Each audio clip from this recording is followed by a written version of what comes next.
Well, hello there and welcome to another edition of The Big Q. Today we have the privilege of hosting His Excellency Hailemariam Desalegn, who is of course the former Prime Minister of Ethiopia and board of the African Green Revolution Alliance. Thank you very much, sir, for making time to be with us. Thank you for having me. Of course, today we are going to be talking about agriculture and exactly the state of agriculture in Africa and what AGRA is trying to do to ensure that Africa is not left behind, especially when it comes to feeding its own people.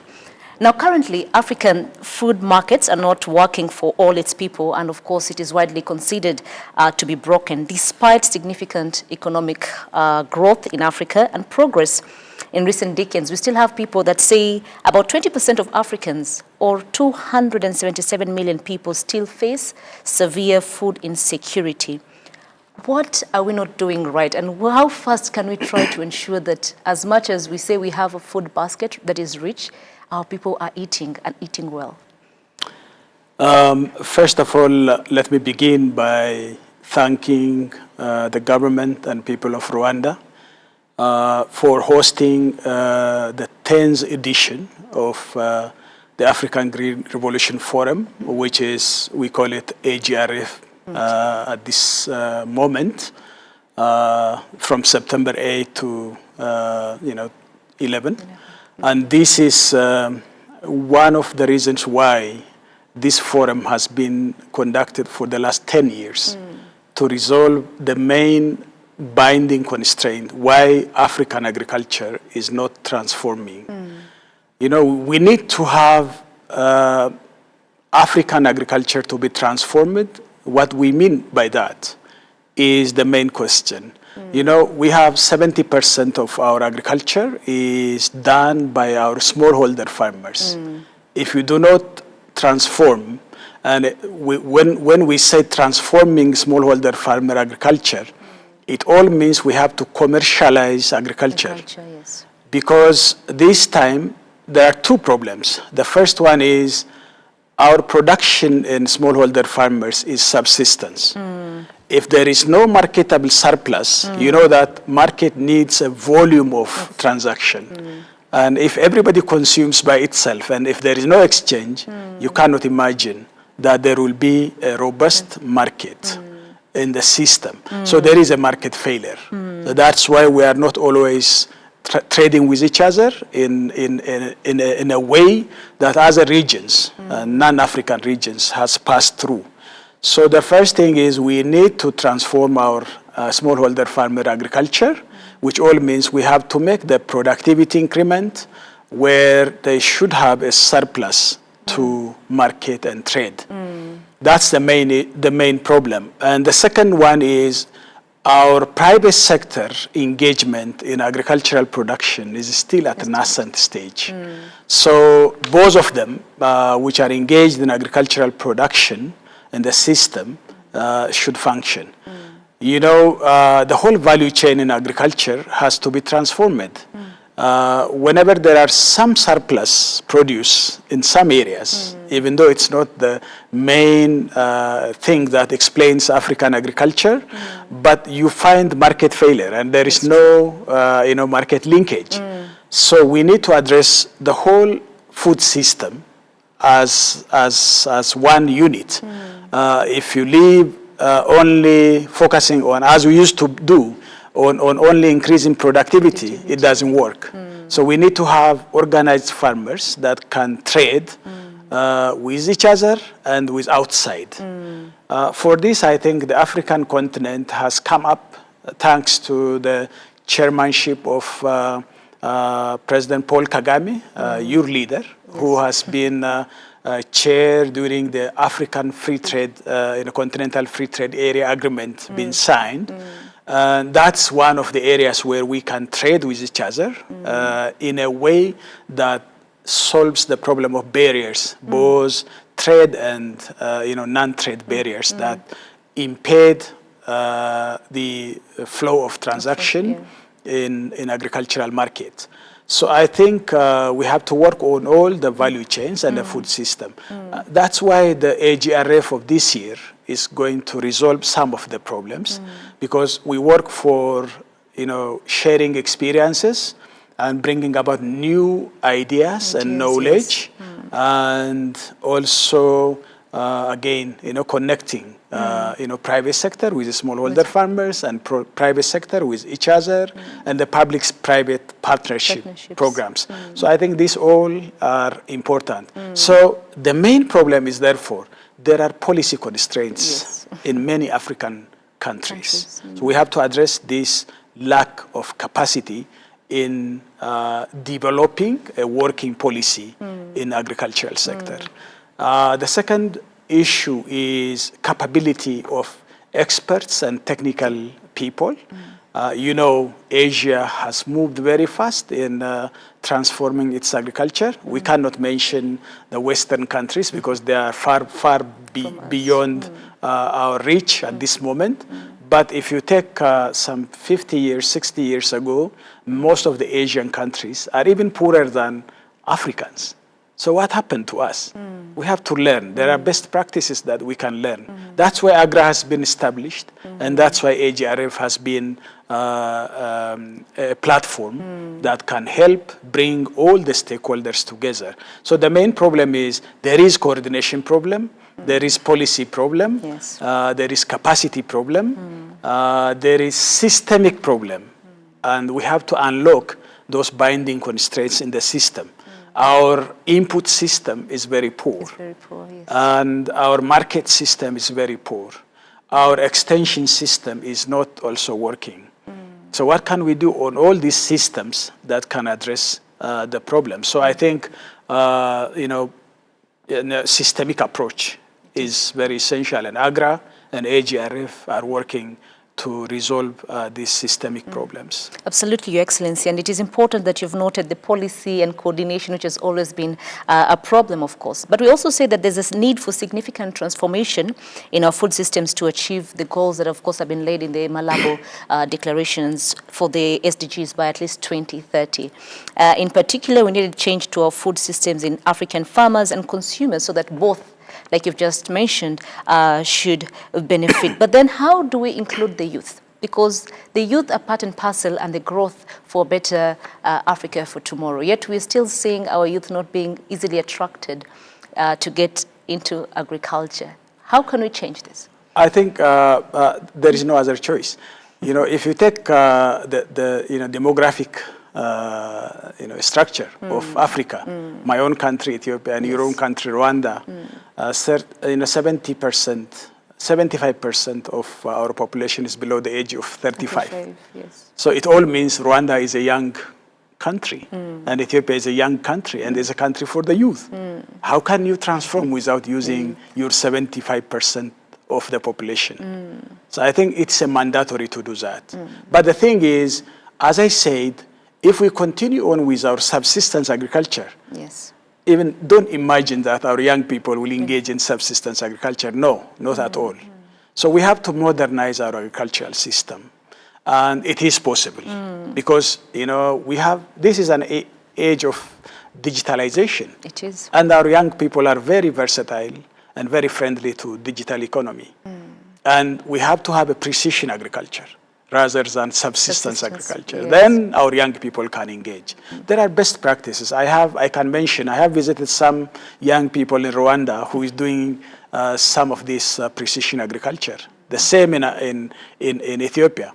If you take now urban agriculture, and and the vertical agriculture, and all those technologies can be applied. So digitalization of agriculture, which was the topic of our last AGRF in Ghana, can bring us some ideas and some implementable practices to our young people who can engage in this regard. So small scale and medium scale, large scale agricultural production should engage our young people in this regard. Even the private sector can utilize the energy and the knowledge and capabilities of these young people in Africa. So I think there is huge opportunity in agricultural sector to engage our young people. And value, if you take in the value system, there are some sectors in agriculture which are very much high value production.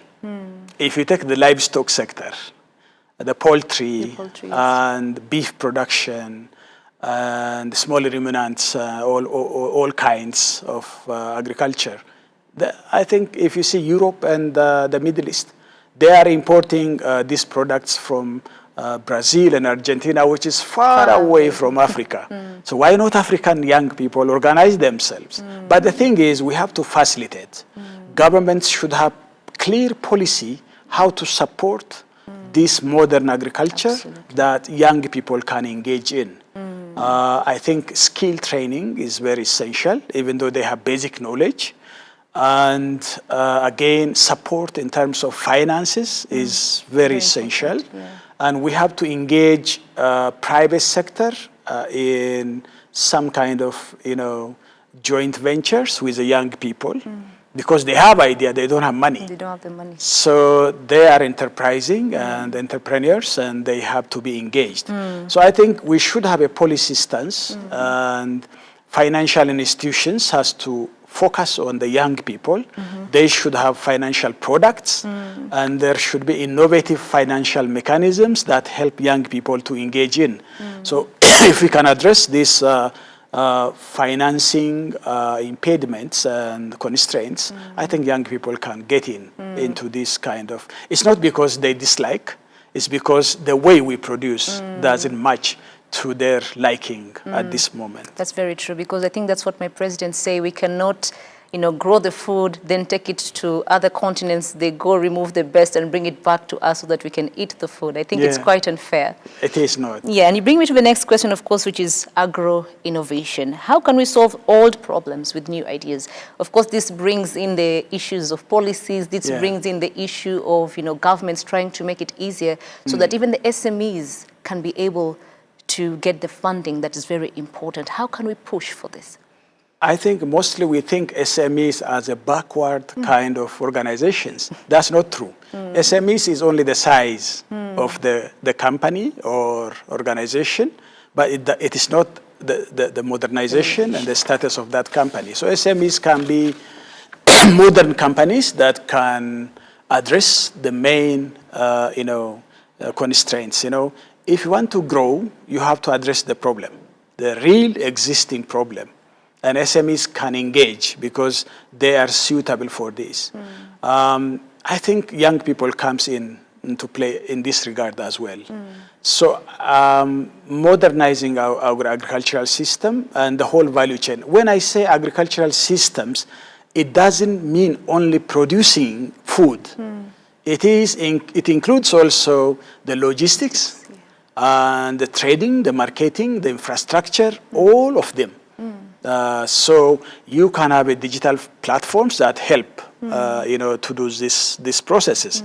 Even though it's not engaged in the real production in agriculture, but it engaged in connecting. There is information asymmetry in the agricultural sector. And if you connect that and bring this information, I think many can engage in production.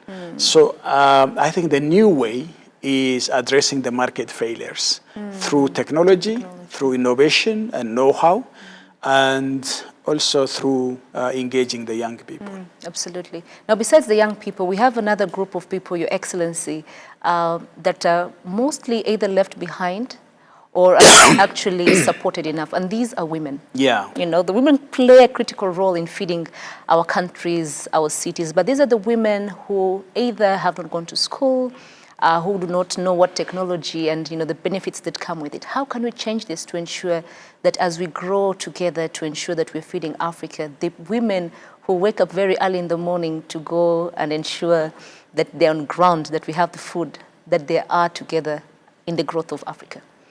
By the way, I think there is a growing understanding that women are at the backbone of the African agriculture.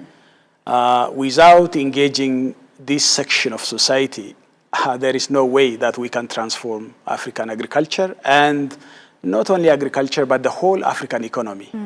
So I think this understanding is now growing, but still we need to go. There is a far-reaching, problem that we have to address. First of all, women themselves has to organize themselves. And shouldn't expect from somebody, men or both young and old, but they have to fight. They have to struggle for this to come in. Of course, there are men who are fighting for this right to be addressed. First of all, they have to understand it and organize themselves. But men also should engage women to the extent that they are even more than 50% of our population in Africa. So knowing that engaging women will help them as well. Not because it's a charity for women, and because if the economy is transformed, then everybody will be benefiting from that economy. So I believe that this is an important issue, and the gender parity, which we see now, has to be resolved. Take our own. I'm grown up in a rural Ethiopia. And, my mom, even though my dad is a teacher, but he also farms. But, they are the ones who are very active in house yard agriculture, for growing high-value crops, like coffee or some herbs, and even high-value other products like spices, and so and horticulture. They are very active in those areas, and small ruminants as well. So men might go for plowing large-scale land, but if you calculate the value of the production that's made by women, it's theirs, which is bringing more money to the family. Even though women are very hardworking and they have all other responsibilities, home responsibilities, they are still discharging this responsibility. If you go to the farm, an African farm, there is nowhere that women are not involved in, even by bringing food to the farmers, and then engaged in sowing, in cultivating, in weeding, and all those things, they are involved in. So there is no agriculture that women are not engaged in. But the problem is, it's always given to the men. And that's wrong. Women should be empowered because they are the ones who are taking care of the family in most cases. That's God-given. But they should be empowered economically and with the knowledge and practice and the skills, and that's very important. But rest assured that without involving women in African agriculture, we cannot go anywhere. That is very true. Yeah. Another thing that really harms our food before they get to the market is the issue of storage, Your Excellency. And this, of course, research has shown at least 60% of our food is destroyed before it gets to the marketplace. How can we change this? Because it's either refrigeration, then there's no electricity. It's either there's not enough water or seedlings or fertilizers even. So how do we change this to ensure the issue of storage should not be hindering us from the growth that we want to see? Yeah, that's what I say, that our farmers have to organize themselves, This is mainly, if you take experiences in Asia, the storage problem has been resolved because farmers organize them in terms of cooperatives. Cooperatives play a major role in this regard by storing fertilizers, select seeds, and there are technologies, even though we do not have a refrigeration system, but there are other low cost appropriate technologies that can be used in rural Africa. But still, in most cases, there are technologies as well, climate-smart energy technologies like small solar panels that can help refrigerate. If our farmers organize themselves in cooperatives, look how the Rwandese milk sector operate. I have tried to visit that. The cooperatives are doing a very good job. Why not in other sectors? It's possible, And I have seen the tea production in Kenya, and I have seen the coffee production in Ethiopia. Those organized cooperatives, they are doing a great job. So I think we have resources in our hand, our people. And if we organize your people and their skills, their money, most farmers, these days, they get money and they put the money in their mattress. Why don't they bring back to the banking system and then get loans, having an equity from their own money, and then the financial system can engage in, so they can change that technology. So I think there is possibility. We have, some kind of energy system, especially solar, which we are endowed with, something like 12 hours of sun. And we are not utilizing it to the maximum possible. And we can have cool chain system as well. So I think I can tell you one example. We try to mechanize our agriculture in Ethiopia. I think this happens also in Rwanda and in Kenya, in Nigeria, Ghana, in some places, including even Zimbabwe. Our young people organized themselves and created a platform. And then that platform is, I know Hello Tractor, yes. That kind of platform. And that can easily coalesce that what exists. And then that has revolutionized mechanizing agriculture in some of the African countries. So it is possible, and we have that capacity. The only thing is we do not have proper policy for these kind of things to engage. Some people, which are very much there to do this, start, but if there is no support, they will be staggering and stop somewhere. That's true. So they need government support. And if there is a proper policy in government, I think these kind of things can happen easily, and that's how others developed. Absolutely. Now, the COVID-19 pandemic has obviously exposed, the fragility of global and national food systems. But within it all, I'm sure there are lessons and there are opportunities. What can you say are some of the lessons that we have learned so far in the last 6-7 months that we've had COVID? And what are the opportunities that lie in all this? I think it has exposed our laziness. The first thing is, our cities were importing all food items from abroad. And then immediately when there is lockdown, so people started suffering. Do you think that our continent, which is so much blessed, should import food items from outside? So it has exposed our weaknesses.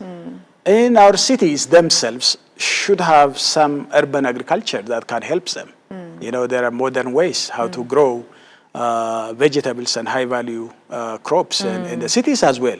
But our rural areas, imagine, our colonial masters, they tried to take over Africa because they knew the potential of this country. Through struggle, they left. But we are still importing from them. Our food, which has gone, as President Kagame said, is coming back, packed somewhere. When I was a student, I did my master's in Finland. Then I was surprised when I got in a supermarket a packed pineapple, which has come from Kenya. But later on, I discovered that it is that some Finnish company who did all these things, and no Kenyan has been involved in it. That's some 30 years ago. You can imagine.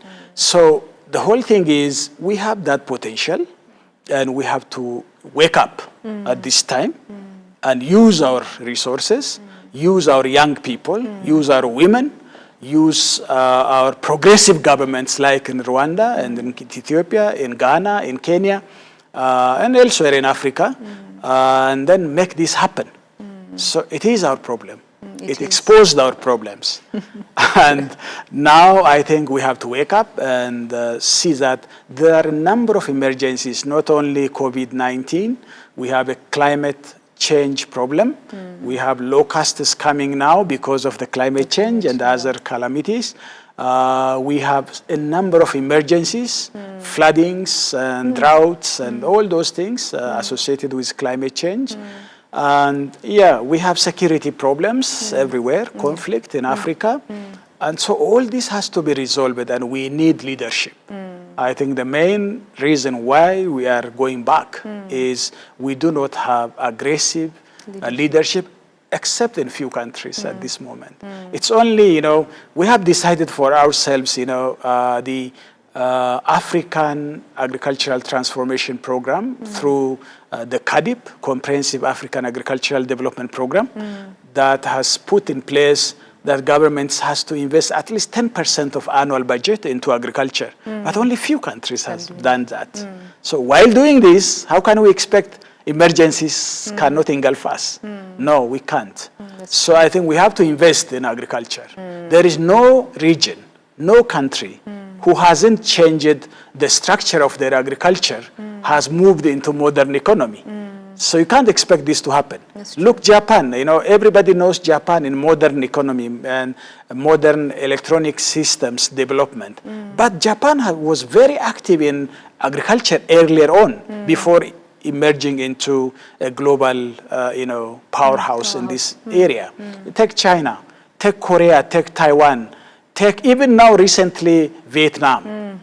All the Asian countries, including ASEAN countries, they all changed the structure and transformed their agriculture first, while doing the others as well. So we neglected our agriculture, and how do we expect we can transform our into modern economy?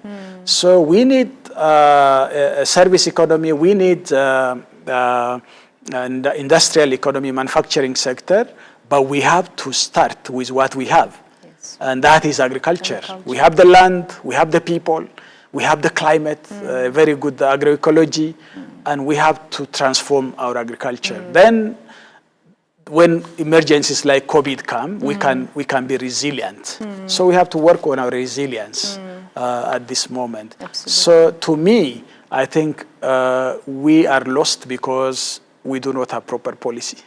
So that's why AGRA is trying to address this policy gap by supporting governments in their capacity to develop policy, and also sharing best practices within Africa. We are not going to somewhere else, because there are countries who have done very good in one sector and the others doing very good in other sectors. So sharing experiences and bringing those best practices, codify them to the extent that it should be implementable on the context of the country itself, because we have diversity even within Africa. That's true. So I think this is how we have to address our problems, and we need to do that. Speaking of the summit, Your Excellency, what can we expect from this 10th forum that it's going to be hosted, of course, in Kigali? The expectation is, this summit is organized in the first place to share knowledge, and I think that we have a number of speakers and presenters of their knowledge, and it's a marketplace for the knowledge, and we can share those things, and also through these best practices that can be transferred from one to the other one.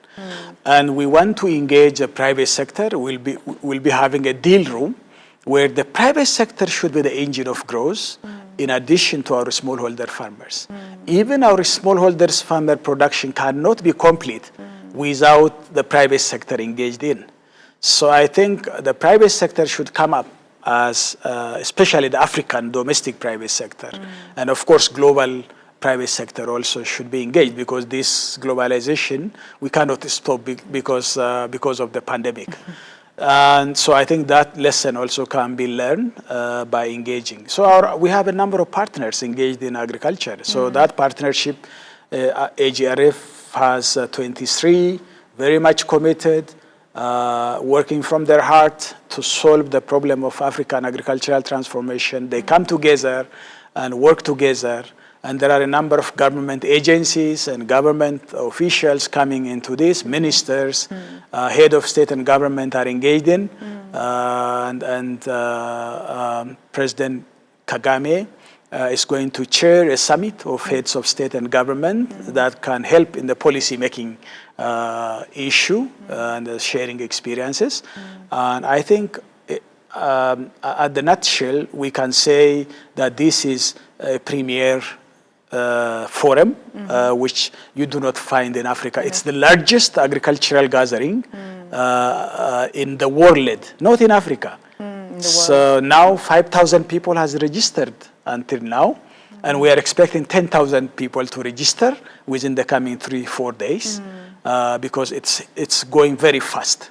So I think this is going to be a landmark engagement during this heavy time for all of us, within the pandemic. How can we save our people and save ourselves in this process? And the forum can bring a huge value to go forward in transforming our culture, but transforming the whole continent. Absolutely. Yeah. Well, thank you very much, sir, for making time to be with us. It's a pleasure. Thank you for having me. Well, as usual, my name is Fiona Mbabazi. Thank you very much for joining us. And just like His Excellency said, let's look at the opportunities and let's wake up and ensure that Africa is rising with also its agriculture. Do keep it RwandaTV.